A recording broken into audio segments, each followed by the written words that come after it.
नमस्कार दोस्तों, आज बात करेंगे बहुत सिंपल, बहुत सरल, लेकिन हर कोई इस बात को जानता भी है, पहचानता भी है, लेकिन क्या है कि उसको चीज़ को इग्नोर कर देता है कि छोड़ो, कौन सा देखता है कोई। तो लेकिन ये जो यूनिवर्स है ना, ये यहीं पे हमने कोई स्वर्ग नहीं देखा, हमें अगला जन्म नहीं पता, लेकिन जो भुगतान होता है ना, इसी दुनिया में होता है, इसी ज़मीन पे होता है, इसी जन्म में होता है। कई लोग बोल देते हैं कि अरे यार, पता नहीं हमने कोई ऐसा कर्म किया, हमें इतना दुख क्यों मिल रहा है। क्यों मिल रहा है उसके ऊपर कभी चिंतन करके देखा ही नहीं तो कैसे पता चलेगा क्यों मिल रहा है।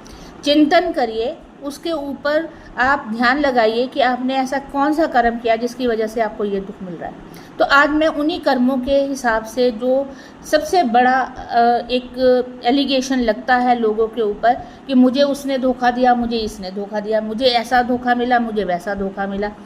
सगे भाई बहनों में भी हमें एक दूसरे से धोखा मिल जाता है, तो हम दूसरे बाहर वाले की तो बात ही क्या करेंगे। तो आज मैं एक ऐसे रिश्ते से परिचित करवा रही हूँ कि बहन अगर बहन को, या भाई अपनी बहन को, या भाभी अपनी ननद को धोखा देती है तो उसके क्या परिणाम होते हैं। इससे क्या होता है कि हमारा बुध ग्रह जो है वो बिल्कुल ख़त्म हो जाता है, ख़राब हो जाता है। बुध ग्रह किस चीज़ का चालक है? बुध ग्रह हमारी वाणी का चालक है, हमारे कौशल का चालक है। अगर हमारी वाणी ही ठीक नहीं होगी तो हम क्या तो बिजनेस करेंगे और क्या हम कमाएंगे।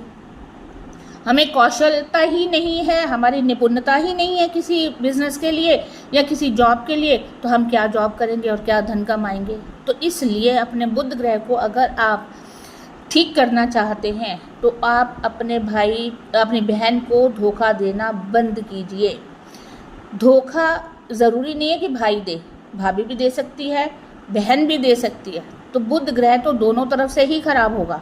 आप इस चीज़ को लेकर के सोचिए। मानसिक चिंताएं अगर आप अपनी शांत करना चाहते हैं, आपको समझ ही नहीं आ रहा कि आप कहाँ पे खराब हो रहे हैं, कहाँ पे आप पैसा कमा भी रहे हैं लेकिन लोग आपकी इज्जत नहीं कर रहे, आप जॉब पे जा भी रहे हैं लेकिन वहाँ पे आपको दुत्कार मिल रही है, तो इसका कारण क्या है? कारण को समझिए। उस कारण का एक ही उपाय है, अपनी बहन को कभी भी धोखा मत दो, अंधेरे में मत रखो। अगर आप ऐसा कर लेंगे, अपना बुद्ध ठीक कर लेंगे, तो आपका जीवन जो है वो सुखमय हो जाएगा।